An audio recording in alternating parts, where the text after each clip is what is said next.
হচ্ছে এখানে যখন ইঞ্জিন দেখাবে, এখানে যখন এইটা যখন ব্লিঙ্ক করবে, ঠিক আছে, তখন স্টিয়ারিং সিম্বলটা আসবে, এইসব করতে নিয়ে আসতে হবে। এটা বেশ করে করে আপনি চেঞ্জ করতে পারেন। স্টিয়ারিংয়ে সোজা করতে এলো,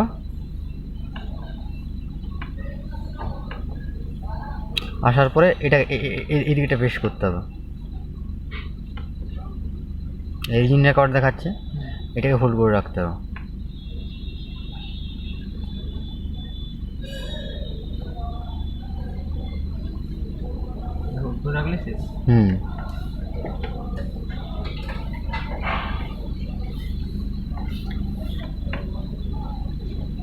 স্টার্ট।